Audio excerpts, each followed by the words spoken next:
Dieses Land hat einfach alles. Tiere, tropische Regenwälder, Traumstrände.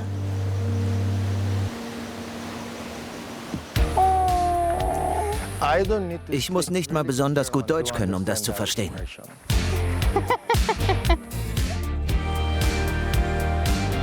Wir sind Nina und Jens. Auf der Suche nach Pura Vida. Dem Lebensgefühl, für das Costa Rica bekannt ist.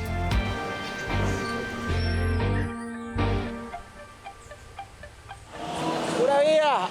Hasta luego! Costa Rica liegt in Mittelamerika zwischen Nicaragua und Panama. Unsere Reise führt uns einmal quer durchs Land, von der Karibik bis an die Pazifikküste. Wer nach Costa Rica reist, will natürlich Tiere sehen.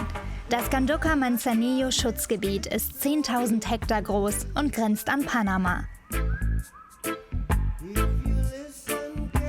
Biologe Rolf geht mit uns auf Tour. Mitte der 90er schrieb er seine Diplomarbeit in Costa Rica und beschloss zu bleiben. Seine kostarikanische Frau Juana ist mit dabei. Sie ist Meisterin darin, Tiere zu spotten.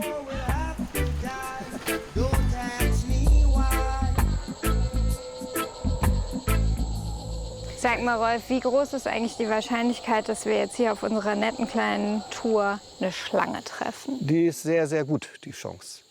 Wir haben sehr häufig diese Palmenvipern, diese Botrytis, die an den Bäumen sitzen, die auch in Gelb oder Braun oder Grau vorkommen. Die findet Juana meistens auf unseren Exkursionen. Die sind mild giftig, also nicht jetzt tödlich, aber abgesehen von der gewöhnlichen Lanzenotter. Das ist die gefährlichste Schlange Lateinamerikas. Ja, die wird groß, also gut 2 Meter. Die hat dann alle Nachteile, die man dann so bei einer Schlange haben kann. Die ist sehr giftig, sehr groß.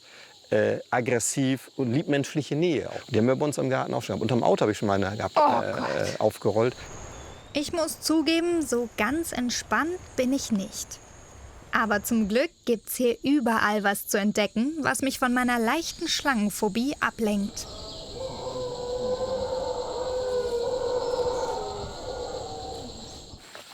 Diese Höhlung, die ihr seht, das war mal ein Baumstamm. Und dieser Baum hat das Pech gehabt, in seiner Baumkrone sind Samen gelandet von der Wirkfeige. Und irgendwann hat diese kleine Wirkfeige angefangen, eine Wurzel runterwachsen zu lassen. So 10, 20, 30, 40 Meter runter. Und dann begann das Drama für den Wirtsbaum, der da noch stand. Und dann ist sie drumherum gewachsen. Das ist ja voll der Krimi. Ja, das ist wie Mord unter Bäumen, halt sehr langsam. Ja, das dauert Jahrhunderte. Tschö. Nö, pass auf, dass da keine Schlange ist. Oh Mann, das muss dir jetzt sein. Ja, hat er recht. Wow. Ja, das ist ein absolutes Wunder der Natur. Das sieht so ein bisschen eigentlich aus wie so eine Fabelwelt. Ja, Also vollkommen surreal. ja.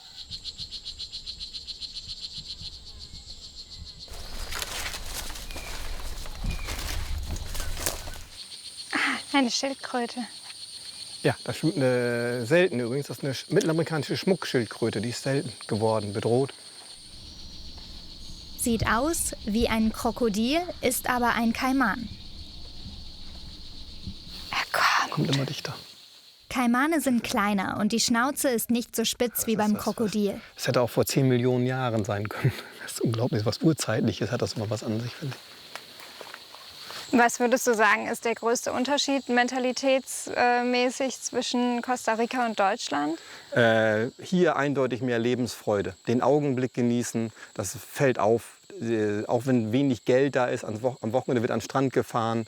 Irgendwie kriegen die das immer hin. Aber diesen Moment leben und nicht zu sehr in die Zukunft planen. Ich meine, das ist natürlich auch wichtig, aber ich habe versucht, immer so einen Mittelweg zu finden. Ein bisschen das Deutsche beizubehalten mit Plan, aber das Leben auch, den Moment vielleicht mehr zu genießen, den Augenblick mehr zu genießen. Das können die hier sehr, sehr gut. Juana hat schon wieder was entdeckt. Einen Tukan. Ich habe mal eine Frage. Ja, Du bist ja Biologe. ja. Warum findet deine Frau mehr Tiere als du? Deswegen ihre Augen. Sie sucht die und ich erkläre dann die Dinge dazu. Dann aber das ergänzen wir uns. Ein gutes Team, oder? Ja, ganz genau. So, wie es sein sollte. Ja. Und sie hat auch Spaß dran, von einem gewissen Stolz vor allen Dingen. Das ist, weil das im Internet auftaucht und Reiseführern sogar drin steht. Das ist sie ganz stolz drauf. Zu Recht. Ich habe viele Jahre Erfahrungen gesammelt. 25 Jahre mache ich das schon und ich suche jeden Baum ab. Das ist eine richtige Fleißarbeit. Mir fallen dann Sachen auf, die anders aussehen, als sie normalerweise aussehen müssten. Und so dauert es natürlich nicht lange, bis Juana eine Schlange entdeckt. Konfrontationstherapie. Ah ja, der auf Augenhöhe. Aha. Nee, die tut nichts. Die bleibt da dann, ja? Die geht nicht weg, keine Sorge. Ich gucke nicht auf, dass noch eine große hier unten liegt. Sollen wir kommen? Ja. Kommt dabei. Hier ist nichts, keine Sorge.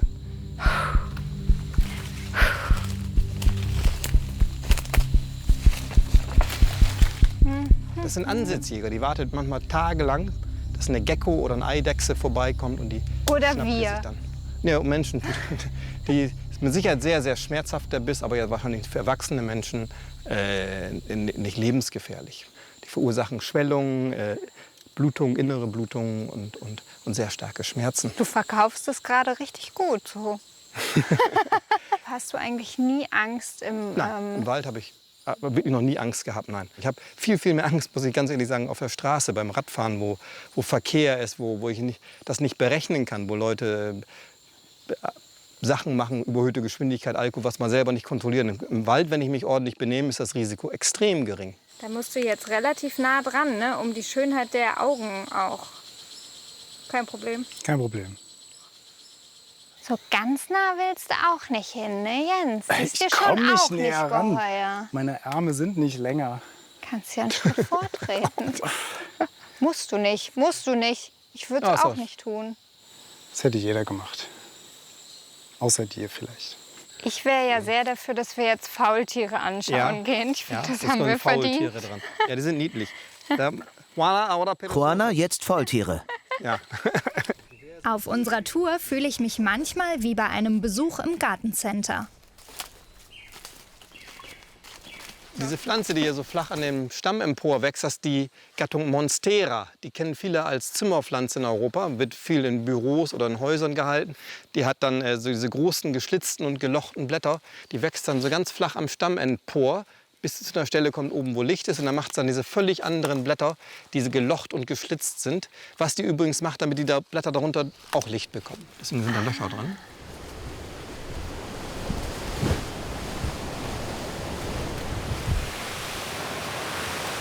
Wow. Fühlt man sich wie so ein Piratenfilm. Ja, das ist toll.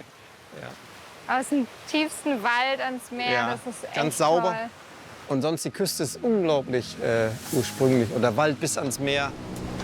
Rolf verrät mir ein Detail über Faultiere, das sie mir gleich noch sympathischer macht. Sie würden gerne am Strand abhängen und tatsächlich. Faultier! Ja, ist sauer Wald weg. Wie faul sind Faultiere? Ja, auf den Tag gesehen ruhen die oder verdauen, wahrscheinlich so 16 bis 18 Stunden. Wo die dann hauptsächlich verdauen, dabei schlafen sie dann halt. Weil die das Blattmaterial, was die dann reingefressen haben, in diesem Fall überwiegend nachts, was die dann verdauen müssen.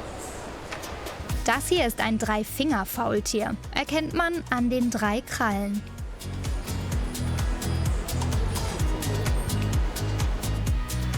Ich habe ein neues Lieblingstier. Die sind ja wohl bitte so goldig. Das Manzanillo-Schutzgebiet hat übrigens auch traumhafte Strände.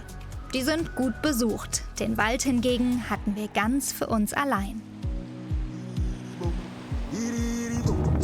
Wir sind unterwegs zu den Bribris, ein indigenes Volk, das ihr eigenes Land besitzt und dort selbstbestimmt lebt.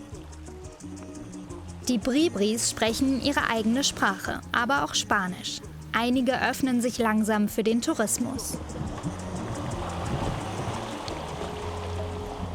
Wir übernachten in typischen Bribri-Hütten, so wie sie früher gebaut wurden, aber eben nicht auf der Erde und mit Badezimmer. Den Bribris ist wichtig, die ursprüngliche Bauweise zu bewahren, obwohl sie selbst nicht mehr in solchen Hütten leben. Waldi will uns zeigen, warum Kakao bei den Bribris eine wichtige Rolle spielt und wie sie ihn zubereiten. Wenn die Blüte offen ist, geöffnet, dann ist sie bereit zur Befruchtung. Sie wird befruchtet und aus der Blüte kommt dann die Kakaofrucht raus.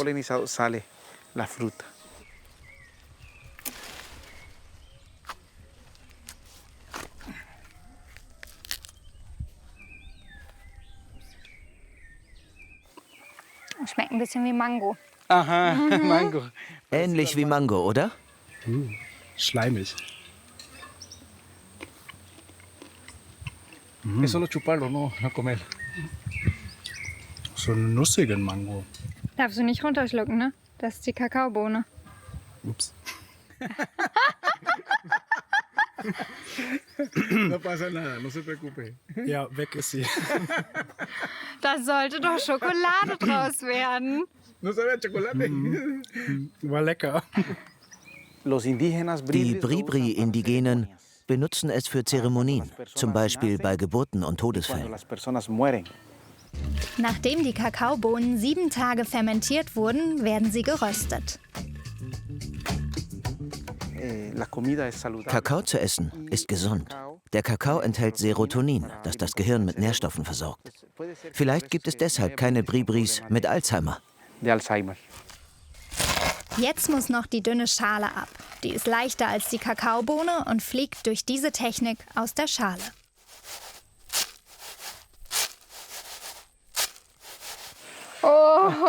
Los, Nina, du kannst das. Sehr gut. Y después, ¿puedes soplar también? Ah, muy bien, muy bien. Excelente. Waldi zeigt mir die traditionelle Zubereitung. Früher wurden die Bohnen mit dem Stein gemahlen.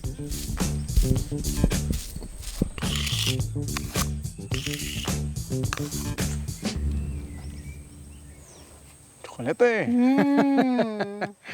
Das gesündeste Nutella aller Zeiten. Mejor que Nutella. Besser als Nutella. Das hier ist natürlich. Nutella hat viele andere Zutaten. Aber das hier ist besser für den Körper. Für ihre Zeremonien mischen die Bribris lauwarmes Wasser mit Kakao. 100% Kakao, ohne Zuckerzusatz.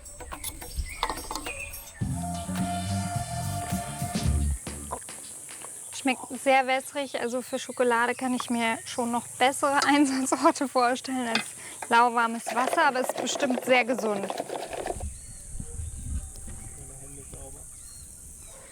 Kakao hat Öl, das für Kosmetikprodukte und Medizin genutzt wird. Wir machen es jetzt wie die Babys, wenn sie geboren werden. Wir machen ein Peeling mit Kakao.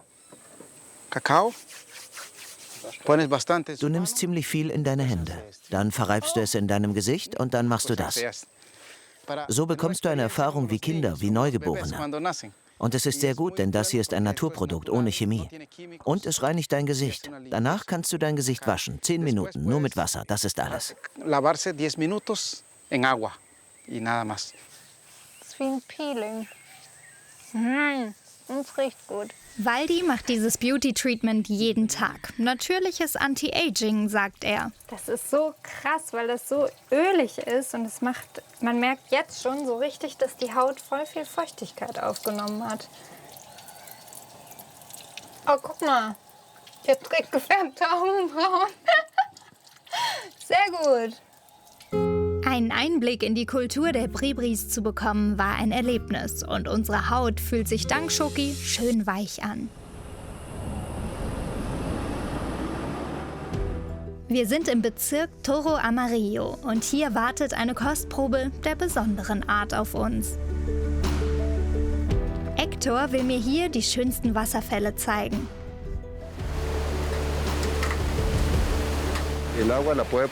Das Wasser schmeckt sehr sauer. Es hat einen pH-Wert zwischen 3 und 5, da es direkt aus dem Vulkan kommt.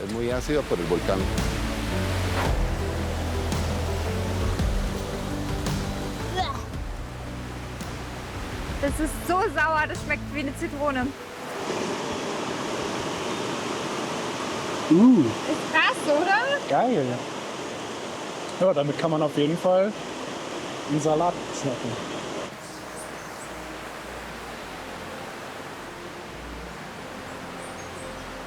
Das sieht aus wie eine Filmkulisse. Und das ist erst der erste. Ich finde das so toll hier. Okay, jetzt kommt gleich der Blick auf den richtigen Wasserfall, weil ich dachte ja schon, das wäre das Highlight. 1, 2, 3. Wow! Ich hätte mich schon mit dem Kleinen komplett zufrieden gegeben, aber das ist natürlich Premium.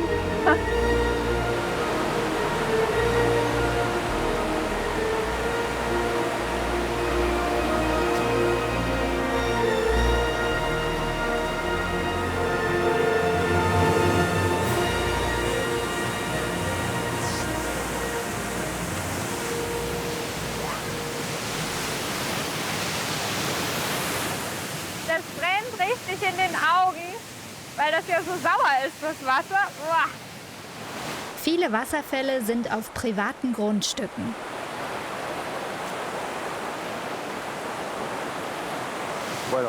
Wir haben erst vor 10 Jahren dieses Paradies gefunden. Dass dieser Wasserfall auf unserem Grundstück liegt, es war eine riesige Überraschung. Wir sind übers Gelände gelaufen und haben bemerkt, dieser Wasserfall gehört uns. Um die Wasserfälle hier in der Region zu besichtigen, muss man meist Eintritt bezahlen.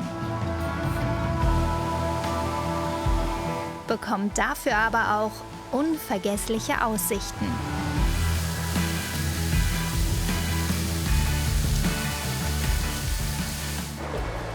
Goodbye. Goodbye.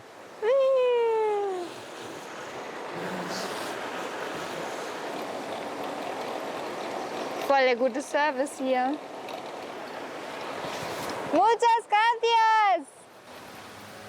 Hi.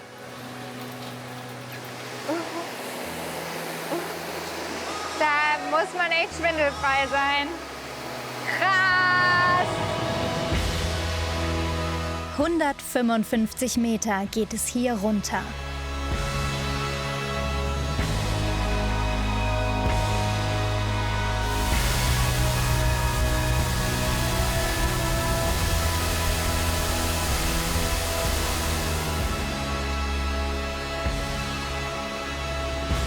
Fehlen noch die Blue Falls.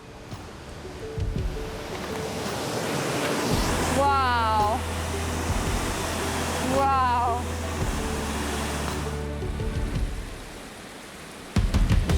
Was für ein Tag. Mein Wasserfallherz schwappt fast über vor Glück.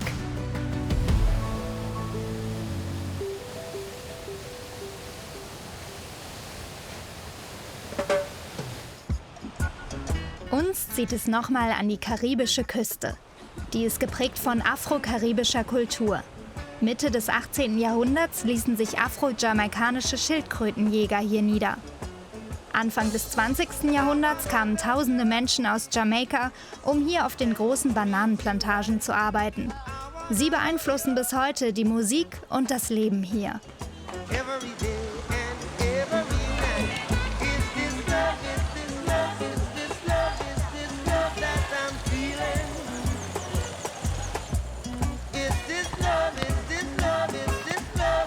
Granis, pura vida.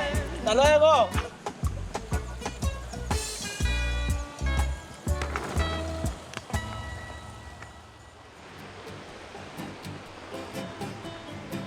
Dieser schwarze Strand gehört zum kleinen Ort Cauita.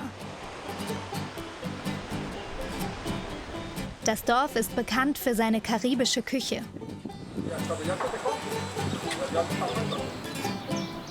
Ich besuche Doria. Sie leitet ein Restaurant und als sie merkte, wie beliebt ihr Essen ist, eröffnete sie eine Kochschule. Heute machen wir Malin in einer karibischen Soße mit Kokosnussreis. Okay. Du machst das mit mir? Ja, klar. Als erstes schneiden wir die Zutaten klein. Wir haben frischen Koriander, da schneidest du den unteren Teil ab und dann schneidest du kleine Würfel. Okay. Die hier sind scharf. Wir verwenden sie hier in der Karibik am häufigsten. Wir nennen sie Panama-Chili. Sie sind sehr scharf und sorgen für viel Geschmack. Während Reis, Bohnen und Fleisch die Landesküche prägen, schmeckt das Essen in der Karibik würziger und es gibt leckere Soßen. Frische Zutaten sorgen für ganz viel Geschmack, aber die alleine reichen nicht. Du reibst ihn mit deinen Händen ein. Gib Liebe rein. Lass dich von deinen Vorfahren leiten. Gib etwas Liebe rein. Also Liebe ist wichtig? Ja, genau. Sie wird durch deine Hände in dein Essen übertragen. An wen denkst du denn, wenn du kochst?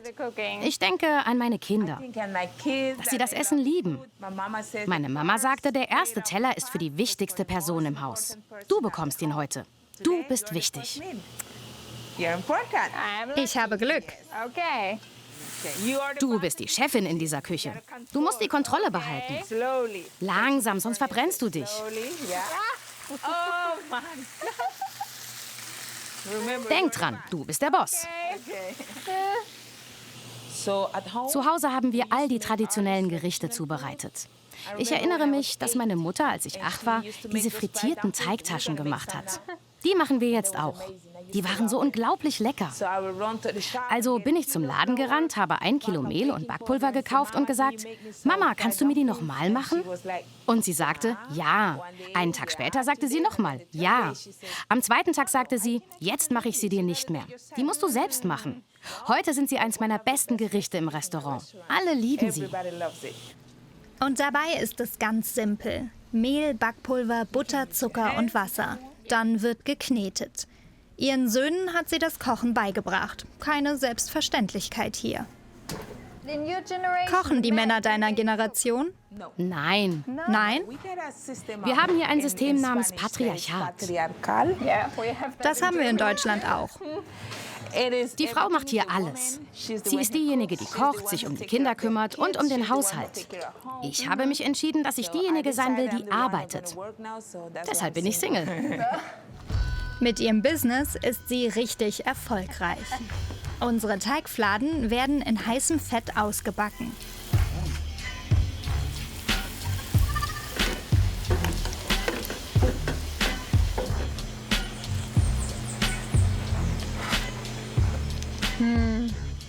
Gut, oder? Schmeckt ein bisschen wie so ein Donut, aber fester vom Teig, also nicht so fluffig, sehr verdichtet, aber einfach so lecker mit der Marmelade. Würde ich mir auch jeden Tag machen. Wir machen weiter mit unserem Fisch. Zudem kommen jetzt noch Gemüse und Kräuter. Das Ganze wird mit Kokosmilch abgelöscht. Riecht schon sehr gut. Und der Reis wird auch in Kokosmilch gegart.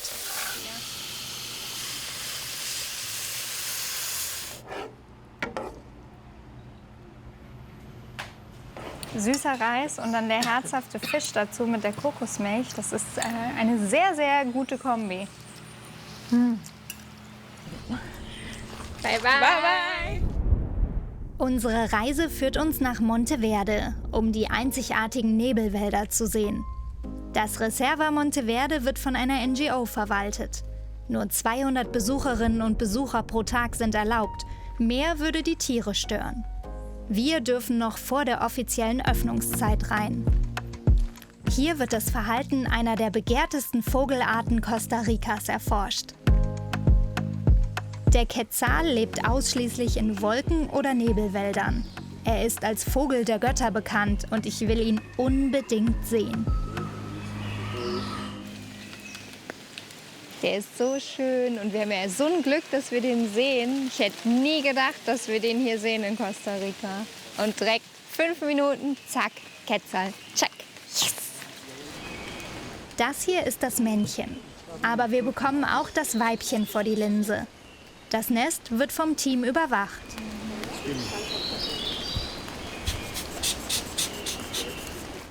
Du kannst nicht genug von ihm bekommen, oder?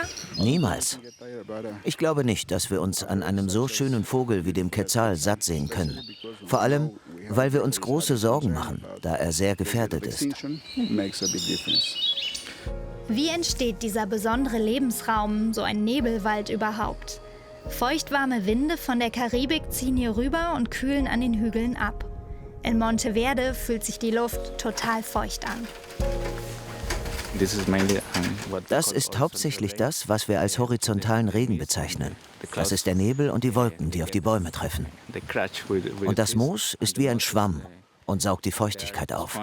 Hier wachsen sogenannte Aufsitzerpflanzen auf den Bäumen und bilden ein anderes Ökosystem als auf dem Boden. Hier gibt es Organismen und Tiere, von denen manche ihr ganzes Leben auf den Bäumen verbringen und nie auf den Boden runterkommen.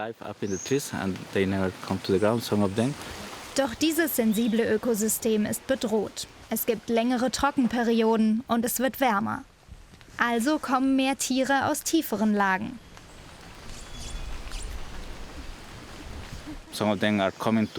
Sie kommen in ein Ökosystem, wo die hier lebenden Arten nicht daran angepasst sind, mit anderen Arten zusammenzuleben.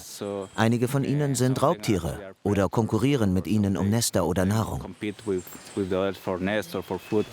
Das Ökosystem ist in Gefahr. Rund 30 verschiedene Farnarten wachsen hier. Und die gibt es schon ganz schön lange.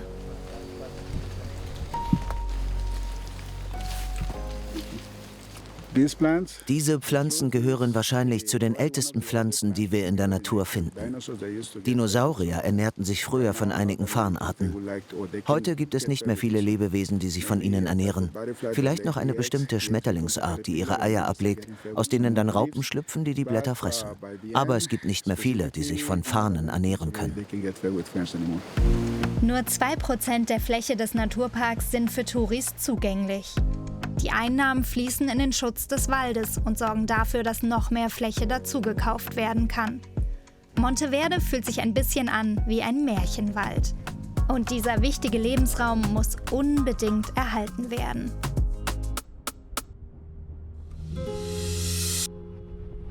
Unsere Reise führt uns in einen der entlegensten Teile des Landes. Hier kommen wir nur mit dem Boot hin. Unser Ziel? Tortuguero. Ein kleiner Ort zwischen Meer und Fluss. Tortuguero, das bedeutet Schildkrötenjäger.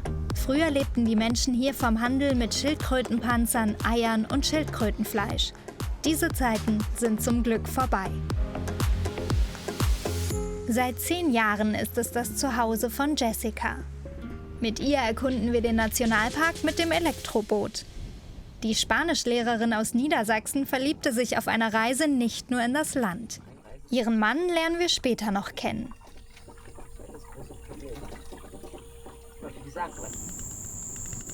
Ich hoffe, dass wir hier heute ein Krokodil sehen. Am Flussufer ist an diesem frühen Morgen auf jeden Fall einiges los. Sogar mein Lieblingstier lässt sich blicken. Oh, schau mal, man sieht das Gesicht. Wer mit Jessica auf Tour geht, lernt auch die unscheinbaren Abzweigungen dieses Labyrinths aus Kanälen und Flüssen kennen. Und die Bewohner, die sich tagsüber gut verstecken, wie diese Fledermäuse.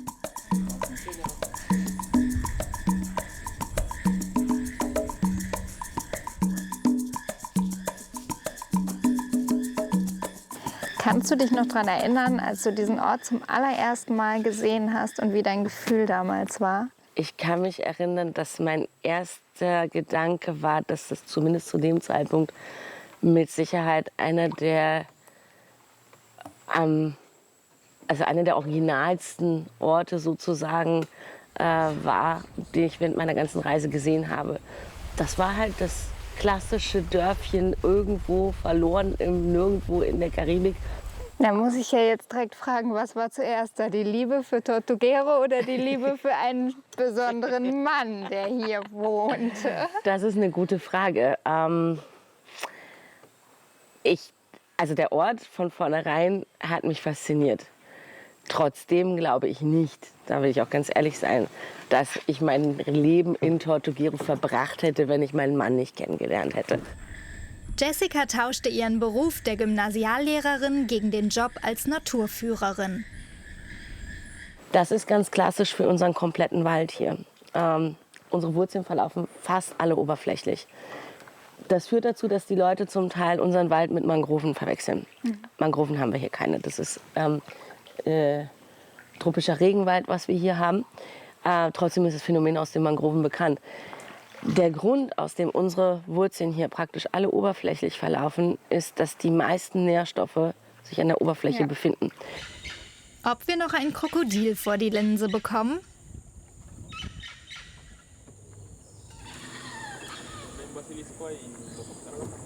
Was hat er entdeckt? Da ist der Kaiman. Oh, da ist der Kaiman. Kein Krokodil, dafür ein Babykaiman. Wird allerdings nur eine kurze Begegnung. Wow. Für uns geht es zurück an Land, denn den Nationalpark kann man auch zu Fuß erkunden. Wir sind mit Francisco verabredet, Jessicas Ehemann. Wir wollen den Jaguar Trail laufen, doch ich bekomme gleich mal einen Dämpfer. Meinen letzten Jaguar habe ich zum Ende der Pandemie gesehen, im Kanal. Er war genau 5 oder 6 Meter vor uns. Es gibt reichlich zu entdecken, doch die Hoffnung auf einen Jaguar gebe ich natürlich nicht auf. Und wir sind ihm auf der Spur.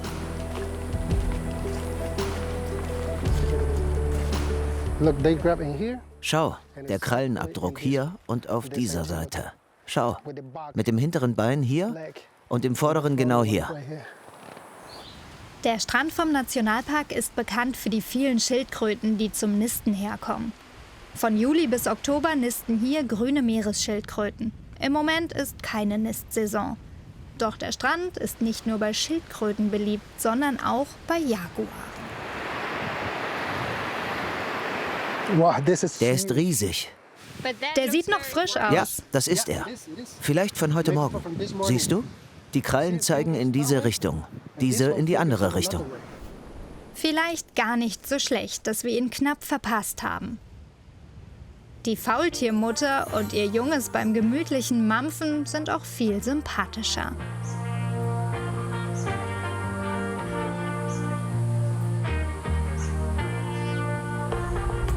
Seine Liebe für Tiere entdeckte Francisco erst relativ spät.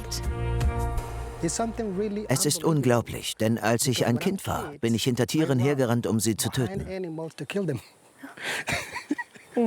Was? Ich habe Tukane und andere Vögel getötet. Aber irgendwann im Leben habe ich meine Meinung geändert und angefangen, die Natur zu lieben. Damals haben alle Kinder Tiere getötet. Mittlerweile gehe ich in Schulen und kläre die Kinder auf. 3 unserer Reiseleiter waren damals in dieser Schule. Heute sind sie Reiseleiter und respektieren die Natur.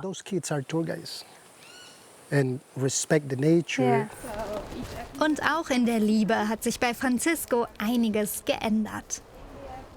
Was ist der größte Unterschied zwischen einer deutschen und einer kostarikanischen Ehefrau?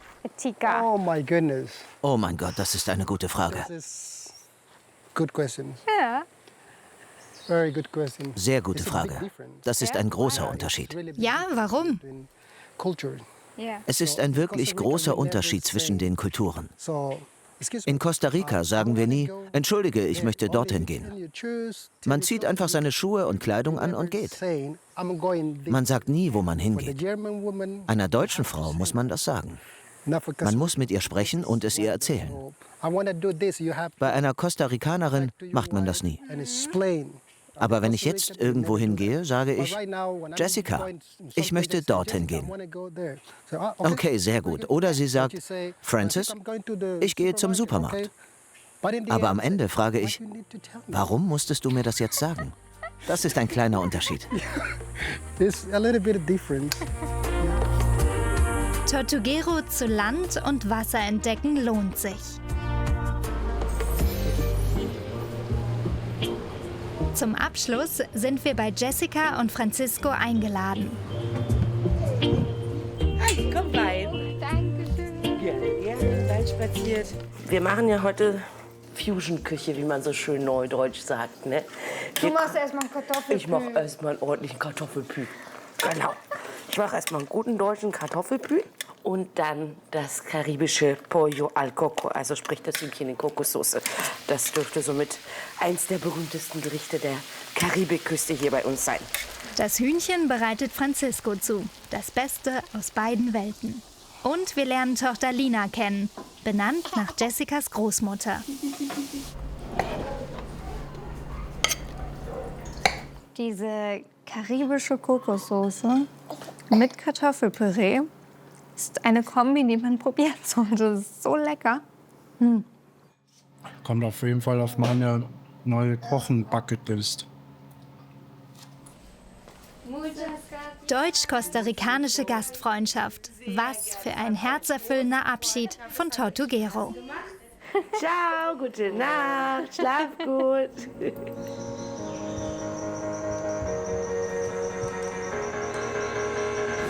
Am nächsten Morgen geht es für uns weiter. Für die Bootsfahrt unbedingt genügend Zeit einplanen.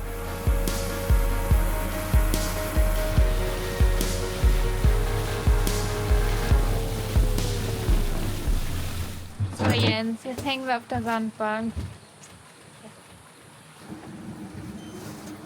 Ich habe größten Respekt vor unserem Bootsführer. Immerhin gibt es hier Krokodile. Die Fahrtdauer ist abhängig vom Wasserstand. So ganz werde ich den Wunsch, noch ein Krokodil zu sehen, nicht los. Ah, da! Aus sicherer Entfernung natürlich. Im Rio Tácoles soll es vor Krokodilen nur so wimmeln. Wir sind unterwegs auf dem viertgrößten Fluss in Costa Rica. Es dauert nicht lange, bis das erste Krokodil neben uns auftaucht.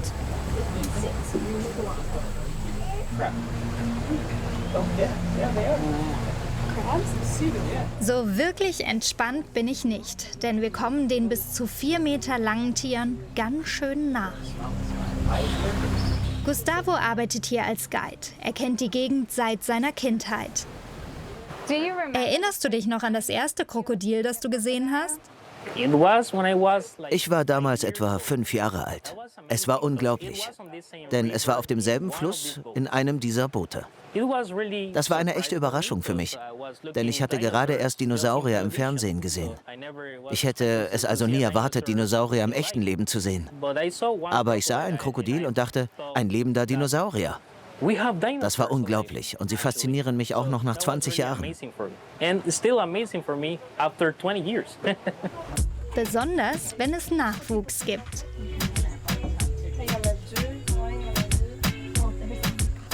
Jeden Tag sieht man hier etwas anderes. Heute können wir zum Beispiel Babykrokodile beobachten. Vielleicht sehen wir morgen Krokodile kämpfen oder eine Kuh fressen. Sie fressen hier manchmal Kühe?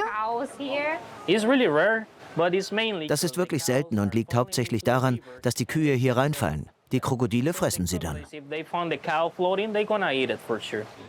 Früher wurden Krokodile wegen ihres Leders gejagt. Heute stehen sie unter Schutz. Und sie wurden für die Touris angefüttert. Das ist seit 2014 auch verboten. So ganz geheuer ist mir das irgendwie nicht. Wir sind ja hier auf dem Boot. Vor fast 2 Jahren habe ich das Boot geputzt und das Krokodil hat versucht, mich vorne zu fangen. Das war wirklich knapp. Nur 15 Zentimeter näher und es hätte mich gepackt. Aber man kann überall sterben. Von einem Krokodil gefressen zu werden, ist nur eine Möglichkeit. Gustavo kann darüber lachen. Dabei gibt es im Land immer wieder tödliche Unfälle mit Krokodilen.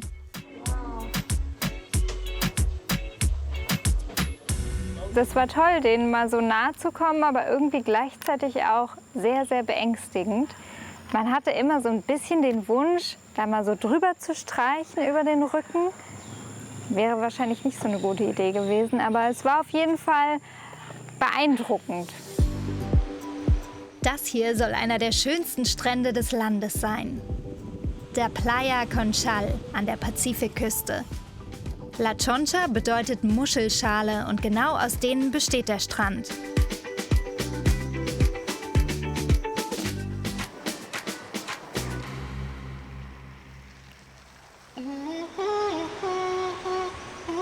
Es ist der meistbesuchte Nationalpark des Landes, direkt an der Pazifikküste. Manuel Antonio.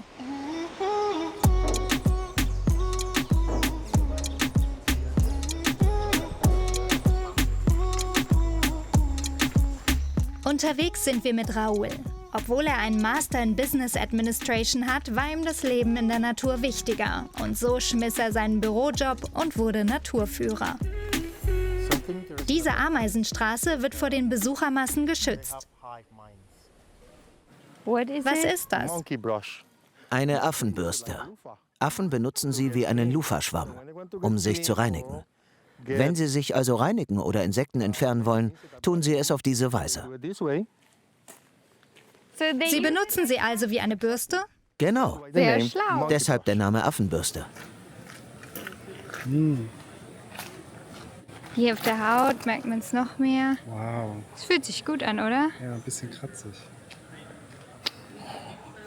Mimose. Bist du bereit, Jesus zu begegnen? Ob ich bereit bin, Jesus zu begegnen? Das war schon immer mein Traum. Schau mal, die Jesus-Christus-Eidechse. Warum heißt er Jesus Christus? Weil sie auf Wasser laufen können, deshalb der Name. Der Nationalpark ist sehr gut besucht, deshalb fühlt es sich manchmal eher an wie in einem Zoo. Aber dank der Massen weiß man wenigstens gleich, wo es was zu sehen gibt. Diese Schlange tarnt sich so gut, die hätte ich übersehen. Schau dir einfach das Gesicht an. Er sieht aus wie ein cooler Typ. Ich versuche, dich zu überzeugen. Ich weiß nicht. Es ist jetzt nicht so schlimm. Sie sieht tatsächlich nicht so böse aus, aber es wird trotzdem nicht meine beste Freundin. Das ist so verrückt. Doch, hier ein Schloss.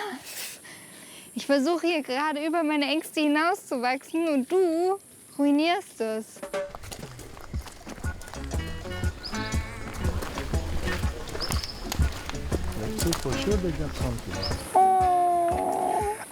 Ich muss nicht besonders gut Deutsch können, um das zu verstehen.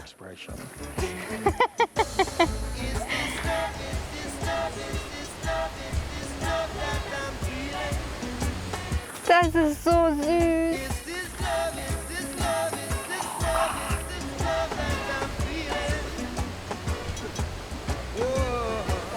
Sie lächeln immer? Oh ja. Sie sehen aus, als würden sie die ganze Zeit lächeln. Deshalb sage ich, für mich sind sie die perfekte Definition des Pura Vida-Stils, weil sie oft lächeln. Was bedeutet Pura Vida für dich persönlich? Pura Vida bedeutet für mich, entspannt zu sein, nicht gestresst zu sein. Du bist sehr schnell unterwegs. Hier vergeht die Zeit langsamer. Wie ein Faultier? Wie ein Faultier. Pura Vida bedeutet für mich, entspannt zu sein, nicht gestresst zu sein. Kontrolliere, was du kontrollieren kannst und lass dich nicht von dem stressen, was du nicht kontrollieren kannst. Und für alle, die gerade ein bisschen mehr Pura Vida brauchen, bitteschön.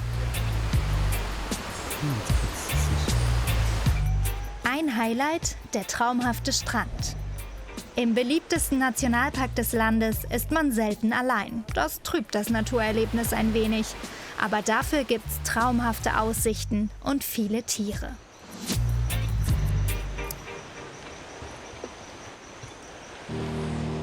Diese Reise hinterlässt bei mir mal wieder ein Gefühl der absoluten Weltverliebtheit. Lieblingstiere, die Natur und das entspannte Pura Vida-Lebensgefühl der Menschen hier machen Costa Rica zu einem rundum perfekten Bucketlist-Ziel.